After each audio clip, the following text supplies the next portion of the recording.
नमस्ते दोस्तों। सभी बहनों को भाई दूज की बहुत बहुत शुभकामनाएं। तो भाई दूज के शुभ अवसर पे मैं आप सभी को भाई दूज की एक बहुत ही महत्वपूर्ण, बहुत ही अच्छी कहानी सुनाने जा रही हूँ, जो कि सच्ची घटनाओं पर आधारित है। भाई दूज भारत में मनाए जाने वाली एक बहुत ही महत्वपूर्ण त्यौहार है। जैसे हम रक्षाबंधन मनाते हैं, वैसे ही भाई दूज भी मनाया जाता है। पूरे भारत में मनाई जाती है। शायद ही ऐसा कोई जगह या कोई घर होता होगा जहाँ पर भाई दूज नहीं मनाया जाता होगा। जैसे किसी के घर सहन अनसहन की बात होती है कि मेरे घर ये त्यौहार सहता है, मेरे घर नहीं सहता है, तो उनके घर नहीं मनाया जाता होगा। नहीं तो हर घर में भाई दूज की पूजा होती है, भाई दूज का त्यौहार मनाया जाता है। तो चलिए कहानी की शुरुआत करते हैं। एक बुढ़िया थी, उसके 7 बेटे थे और एक बेटी थी। बेटी की शादी हो चुकी थी। जब भी उसके बेटे की शादी होती, फेरों के ही समय एक नाग आता और उसके बेटे को डस लेता। बेटा वहीं खत्म हो जाता।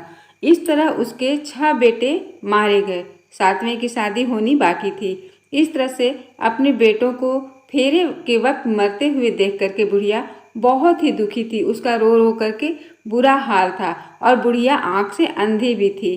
किसी का भी होगा, जिनके भी आंख के तारे आंखों के सामने जाएंगे तो उसका बुरा हाल हो ही जाएगा, रो रो करके अंधी हो ही जाएगी। भाई दूज आने को ही थी। भाई ने कहा, जो छोटा बेटा था, 7वां बेटा था, उसने अपनी माँ से कहा कि माँ, मैं अपनी बहन से तिलक करवाने जाता हूँ। माँ बोली, ठीक है बेटा, जा अपनी बहन से तिलक करवाया। उधर बहन जो है भाई दूज की पूजा के लिए गई रहती है और वहाँ पर रुई की आई बनाई जाती है, आई जोड़ी जाती है। वो आई जुड़ नहीं रही थी क्योंकि उसका भाई उसके पीछे ही जा कर के खड़ा हो जाता है। जब भाई पीछे खड़े होते हैं तो आई नहीं जुड़ती है। वो पीछे उलट कर देखती है तो उसका भाई खड़ा रहता है। तो वो बोलती है कि भैया, आप यहाँ पर क्या कर रहे हैं, आप घर चलिए, मैं आती हूँ। तो भाई घर चला गया। बहन अपना पूजा करके जब घर गई तो बहुत ही खुशी में दूध से चूल्हे को पोत दिया और घी का अदहन रख करके चावल डाल दिया पकने के लिए, खीर बनाने के लिए। बहुत परेशान हुई, बहुत परेशान हुई। काहे को चूल्हा सूखे, काहे को चावल पके। फिर वो बेचारी बहुत परेशान होकर के अपने पड़ोसी के यहाँ गई। पड़ोसन से पूछी, मेरा भाई आया है और मैं खीर बना रही हूँ, खीर बन नहीं रहा है।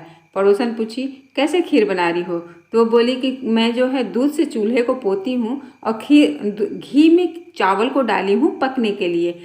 पड़ोसन बोली, अरे ऐसे खीर थोड़ी बनता है, जाओ पानी से चूल्हे को पोतो और दूध का अदहन रख करके चावल बनाओ, तब खीर बन जाएगी। बहन आती है और फटाफट से ऐसे ही करती है। भाई ने पूछा, बहन क्या कर रही हो? बहन सारी बात बताती है। भाई बोला, अच्छा ठीक है, जल्दी से तुम खाना बना लो।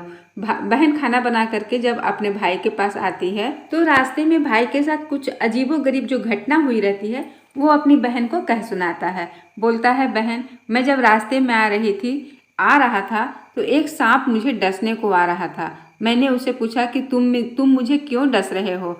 नाग ने बोला, मैं तुम्हारा काल हूँ, मुझे तुम्हें डसना है। भाई बोला, मेरी बहन मेरा इंतजार कर रही है, मैं जब अपनी बहन से तिलक करवा करके वापस लौटूंगा तब तुम मुझे डस लेना। सांप ने कहा, भला आज तक कोई ऐसा अपनी मौत के लिए लौट करके आया है जो तुम मेरे लिए आओगे?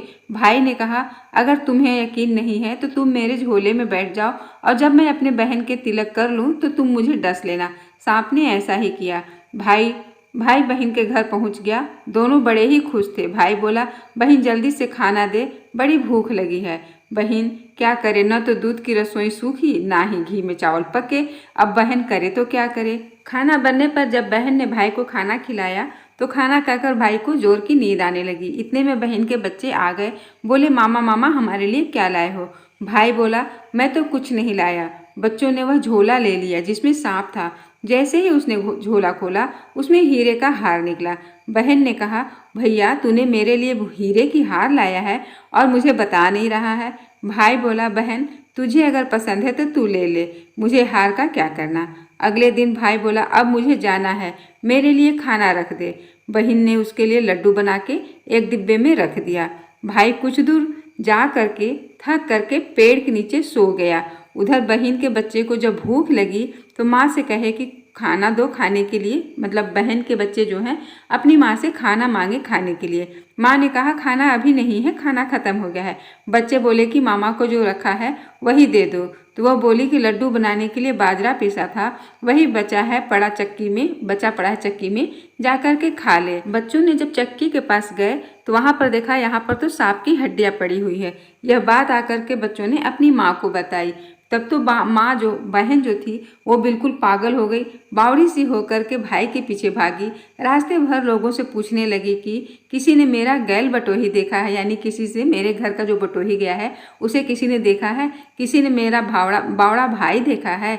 तब एक ने बताया कि कोई लेटा है तो पेड़ के नीचे जा देख ले, कहीं वही तो तेरा भाई नहीं। भागी भागी पेड़ के नीचे जब पहुंची तो अपने भाई को नींद से उठाया, वहां पर उसका भाई ही था। भैया भैया, कहीं तूने मेरे लड्डू तो खाए नहीं? भाई बोला ये ले तेरे लड्डू। नहीं खाए मैंने, ले दे के एक लड्डू ही दिए थे, उसके भी पीछे आ गई। बहन बोली नहीं भाई, तू झूठ बोल रहा है, जरूर तूने मेरे लड्डू खाया है, एक तो खाया ही है। तूने मेरे एक लड्डू तो इसमें से खाए हैं, इसलिए मैं भी तुम्हारे साथ चलूंगी। भाई बोला जब तुम्हें विश्वास नहीं है तो चल मेरे साथ, उसमें क्या दिक्कत है। बहन भाई दोनों साथ में चलने लगे। चलते चलते बहन को प्यास लगी, वह भाई को कहती है मुझे पानी पीना है। भाई बोला अब मैं यहाँ तेरे लिए पानी कहाँ से लाऊं? बहन बोली मैं नहीं जानती, मुझे प्यास लगी है, मुझे पानी पीना है। भाई इधर उधर देखा, एक चील उड़ रही थी, बोला चली जा, हो सकता है उस चील के पास तुम्हें पानी मिल जाए। तब बहन वहाँ गई और पानी पी करके जब लौट रही थी तो रास्ते में देखती है कि एक जगह जमीन में 6 शिलाएं पड़ी थी। शिला जो होता है वो शिलाएं पड़ी थी और एक गड्ढे रखे हुए थी। उसने एक बुढ़िया से पूछा कि ये शिलाएं कैसी है? उस बुढ़िया ने बताया कि एक बुढ़िया के 7 बेटे थे, 6 बेटे तो शादी के मंडप में ही मर चुके। अब उसके नाम की ये शिलाएं यहाँ पे जमीन में गढ़ी गई हैं। अभी उसके 7वें बेटे की भी शादी होनी बाकी है। जब उसकी शादी होगी तो वो भी मंडप में मारा जाएगा और उसके तब ये शिलाएं उसके लिए रखी गई है, ये भी यहीं पर गढ़ दी जाएगी। यह सुनकर बहन समझ गई कि ये शिलाएं किसी और की नहीं बल्कि उसके ही भाइयों की नाम की है। उसने एक बुढ़िया से अपने 7वें भाई को बचाने का बहन जो है उसी बुढ़िया से अपने 7वें भाई को बचाने का उस बहन ने उस बुढ़िया से उपाय पूछती है कि आप मुझे कुछ उपाय तो बताइए कि मैं अपने भाई को कैसे बचा सकती हूँ। तब बुढ़िया ने उसे अपने भाई को बचाने के उपाय बताती है। सब कुछ जान करके बहन वहाँ से दौड़ी भागी, अपने बाल को खुले करके पागलों की तरह अपने भाई को गालियाँ देती हुई चली आती है। भाई के पास आ करके बोलने लगी तू तो जलेगा, कुटेगा, मरेगा। भाई उसके ऐसे व्यवहार को देख करके चौंक गया। उसको कुछ समझ में नहीं आ रहा था कि आखिर इसको हो क्या गया।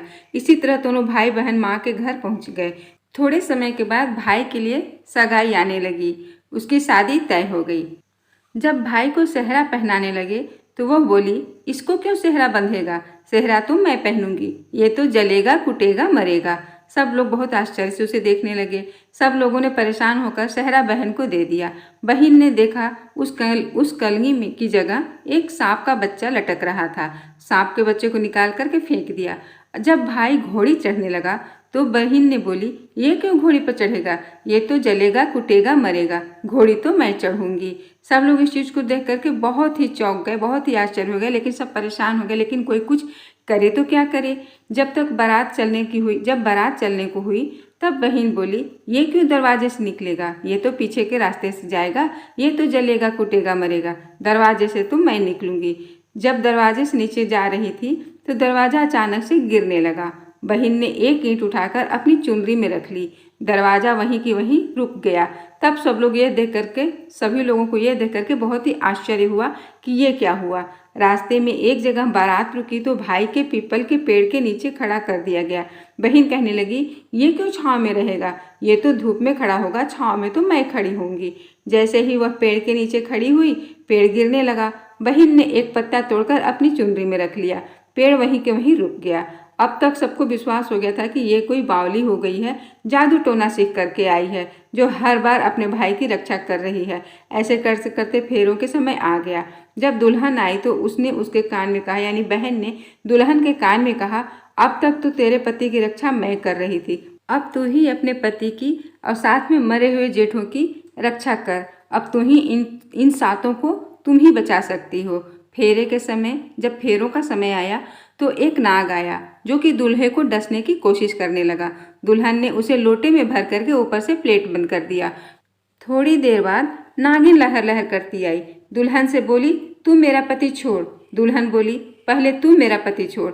नागिन ने कहा, ठीक है, मैंने तेरे पति को छोड़ा। दुल्हन ने कहा, ऐसे नहीं, पहले 3 बार बोल। नागिन ने 3 बार बोला। फिर बोली कि अब मेरे पति को छोड़। दुल्हन बोली, एक मेरे पति से क्या होगा, हंसने बोलने के लिए जेठ भी तो होने चाहिए, एक जेठ भी छोड़। नागिन ने जेठ को भी, एक जेठ के प्राण को छोड़ दिए। फिर दुल्हन ने कहा, एक जेठ से क्या हुई, एक जेठ से क्या होगा, अगर एक जेठ से लड़ाई हो गई तो एक और जेठ को छोड़। उसने एक और जेठ को छोड़ा। बोली, इनसे क्या होगा, अगर ये विदेश चला गया तो तीसरे जेठ को भी छोड़। ऐसे ही करते करते उसने अपने 6 मरे हुए जेठों को भी छुड़ा लिया और नागिन अपने पति को लेकर के चली गई। इस तरह से एक एक करके दुल्हन ने अपने 6 जेठ को जीवित कर लिए। उधर बुढ़िया का रो रो करके बुरा हाल था कि अब तो मेरा बेटा यानी मेरा 7वां बेटा भी बाकी बेटों की तरह मंडप में मर जाएगा। तभी गांव वालों ने बुढ़िया से कहा कि तुम्हारे 7 बेटे और 7 बहुएं वापस आ रहे हैं। बुढ़िया बोली, अगर ये बात सच है तो मेरे आंखों की रोशनी वापस आ जाए और मेरे छाती से दूध की धार बहने लगे। ऐसा ही हुआ। अपने सारे बहू और बेटों को देखकर बहुत खुश हुई।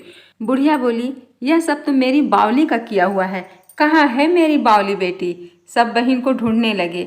देखे तो वह भूसे की कोठरी में सो रही थी। जब उसे पता चला कि उसका भाई सही सलामत है तो वह अपने घर को जाने लगी। उसके पीछे पीछे सारी लक्ष्मी भी जाने लगी। बुढ़िया ने कहा, बेटी पीछे मुड़ कर के तो देख, तू सारी लक्ष्मी को लेकर चली जाएगी तो तेरे भैया और भाभी क्या करेंगे, तेरे भाई भाभी का जीवन कैसे निर्वाह होगा। तब बहन ने पीछे मुड़ करके देखा और कहा, जो माँ ने मुझे दिया है, जो माँ ने मुझे अपने हाथों से, बहुत अच्छी लाइन है, आप लोग बहुत ध्यान से सुनिएगा, जो माँ ने अपने हाथों से मुझे दिया है वो मेरे साथ चले, बाकी सब यहीं रह जाए मेरे भाई और भाभी के लिए। इसीलिए कहा गया है कि जो बेटी को हाथ उठा करके दिया जाता है, बेटियों का तो सिर्फ उसी पर हक होता है, और चीज़ तो भाई के लिए होता है। इसलिए बेटी को घर की लक्ष्मी माना जाता है। मानिए तो हैं, ना मानिए तो नहीं है। बेटी हमेशा घर की लक्ष्मी होती थी, होती हैं, होती ही रहेंगी। ये अपने अपने मानने की बात है। और बेटी ही नहीं, बहू भी घर की लक्ष्मी होती है। कहा जाता है, जिस घर में बेटी की हंसी, बहू की पायल गूंजती है, उस घर में लक्ष्मी सदा वास करती है। कभी भी बेटी और बहू को बिना वजह उन्हें दुखी नहीं करना चाहिए, उन्हें तकलीफ नहीं देना चाहिए। इसीलिए माँ बोलती है, बेटी पीछे मुड़ कर के तो देख, सारी लक्ष्मी को तू अपनी साथ ले जाएगी तो तेरे भाई भाभी क्या करेंगे। तब बेटी बोलती है, जो माँ ने मुझे अपने हाथों से दिया वो मेरे साथ चले, जो और बाकी सब यहीं रह जाएं भाई और भाभी के लिए। ये है भाई दूज की कहानी। इस तरह से एक बहन ने अपने भाई की रक्षा की और अपने भाई को सारी मुसीबतों से बचा करके उसकी दुनिया हरी भरी कर दी, उसकी दुनिया खुशियों से भर दी। कहानी कहने में अगर कोई त्रुटि होगी तो उसके लिए क्षमा प्रार्थी हूँ। कहानी बहुत दिनों के बाद कह रही हूँ, सुना रही हूँ, इसलिए थोड़ी सी अटक भटक गई हूँ, पर कहानी बिल्कुल सही सच्ची घटनाओं पर आधारित है। ये कहानी आप सभी को कैसी लगी ज़रूर बताइएगा कमेंट सेक्शन में।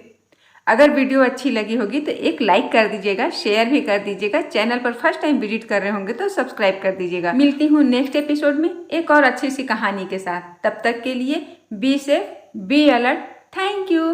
भाई दूज की सभी को बहुत बहुत शुभकामनाएं।